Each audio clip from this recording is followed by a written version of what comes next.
Hello, this is ArdleyWorthWatching, and today I'm back with the second part of the bridge series, and I'm going to be showing you how to build this really awesome suspension bridge, which I have came up with myself, not copied it from anyone else.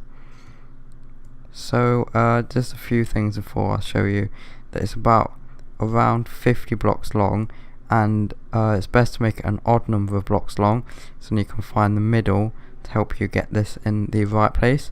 And I think it's also an odd number of blocks wide. I think mine's about 13 blocks wide. So with that said, let's get straight into the tutorial. So first I started by just creating the sort of basic frame for the bridge so I could see, so I could line up the other side. And this is quite important to get this right, because if you don't get this right, the rest of your bridge isn't really going to work.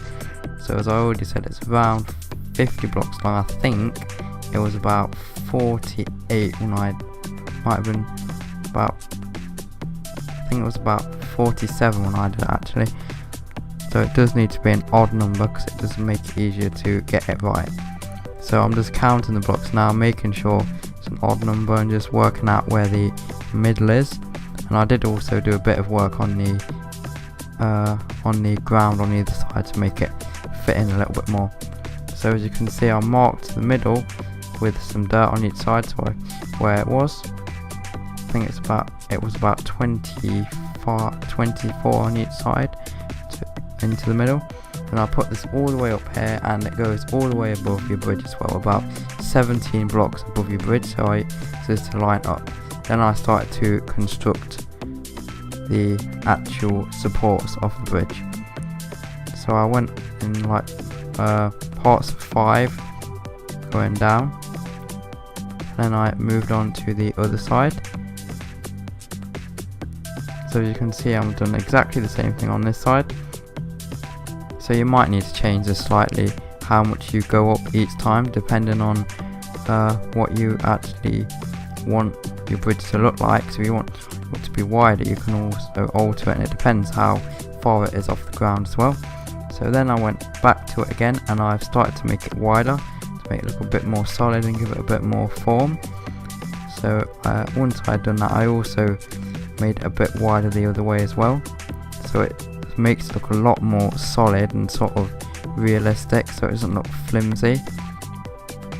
So obviously you don't have to do the tutorial exactly, it's only sort of a guide, so don't actually copy it, because it's just it's a lot better to actually come up with your own thing, and it will help you to improve your building in general as well. So on the other side I did the same thing and made it all wider, exactly the same as the other side. So I basically just started from the top and then added an extra 5 blocks in each part of it to make it wider, and I also made it thicker as well, just like before. So once you've actually done this bit, the dirt bit in the middle, the bit you put in, it isn't really needed after this bit, to be honest. So you could take that out. Yeah, that is what I have done. I've taken it out as well, because you don't actually need it, but I did just leave it in there just in case it was useful when doing the rest of it. So then I thought I'd put in the road. So for this I used black wool, and the reason why I've actually missed out a bit at the side, and I'm going to miss out a bit in the middle, is to put like the paths in, so where people will walk across, so the road doesn't go directly up to the edge. So I've left that bit empty, and I then filled that in afterwards, and I think I used stone slabs. So I put stone slabs all the way up the middle and also down each side as well, because this is sort of the sidewalk or pavement, whatever you want to call it. And I did put the odd slab lower down to create a bit of a different effect as well, and I did the same thing in the middle, so this is to separate the lanes of traffic basically. And I just did a bit of work at the edges.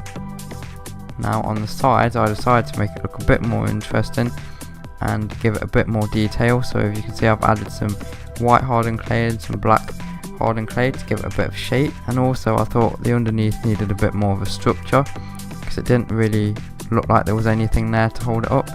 So I had a bit of a mess around with that and sort of tried to figure out a way to do it. And once I had done that, I decided to put some more supports underneath as well, just using bone blocks, I think it was, just to also make it a bit more realistic and sturdy basically. So it's not, so you don't want to make it look like it's just going to fall down. So then I started on the actual cables. So I just used white wool and I just basically messed around with it until I got it right. So when I did change to make it look like that and put the odd bit where it goes up by 2, I decided the sort of shape of it didn't look very realistic, so I did alter that one. And once I'd got that right, I did exactly the same thing on the other side. So this bit is sort of a little bit about trial and error, so you just have to sort of keep trying it, just stop a basic thing and then just keep altering it slightly till you get it how you want. And when you've got it how you want, you know, you can copy that onto the other side then.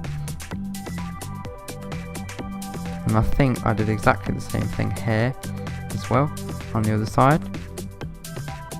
But if you notice that this one ended up higher than the other one, so that could have been because the measurements were slightly off, or because I just made a slight mistake. So I just went back down and I altered it and put it back to how it was, just like I was saying about keep trying it and then just checking it and seeing if it looks right. So you just keep doing it till you're happy with how it looks. So obviously if you build your own suspension bridge, it doesn't have to be just with the one support in the middle. You could obviously make yours a lot longer and maybe do it over like a big lake or river or something, but this is actually about the biggest space I could find, so you don't have to copy it exactly as I've already said. You can change and add your own little bits in and take bits out and do whatever you want. So I've used end rods all the way up the middle there, sort of act as a barrier. I also added a little bit more detail as well. I put stone slabs over the top of them and just put a bit of more of an interesting detail in the middle as well, just to give it a bit more of an interesting look, make it look a bit more dramatic sort of. Then on the sides I just used some iron bars to create the barrier on the edge so you can't walk off the edge. If you've noticed where the supports are, I have left gaps there because I was thinking I might do something a bit different with that. And don't actually ever feel nervous to try something different, because if it doesn't look good you can just get rid of it and start again. So that's what you should do, always keep trying it until you're happy with it. And then at the top I decided I would add another sort of beam going across the top, just to also make it look a bit more interesting and also look a bit more solid and sturdy as well. And I messed around with it a bit and tried to just put a bit of decoration in as well, just to add a bit of character to it sort of. Then I also continued going up at the sides and just added a bit more features to it, I suppose. I'm sorry that you can't actually really see it 100%, I've got my camera angle slightly wrong. So once I'd sorted out the top of it, I decided to come down to the bottom and just add a bit more detail to these supports as well, just to give it a bit more of a solid effect as well. And that was it, all done. It really is that easy.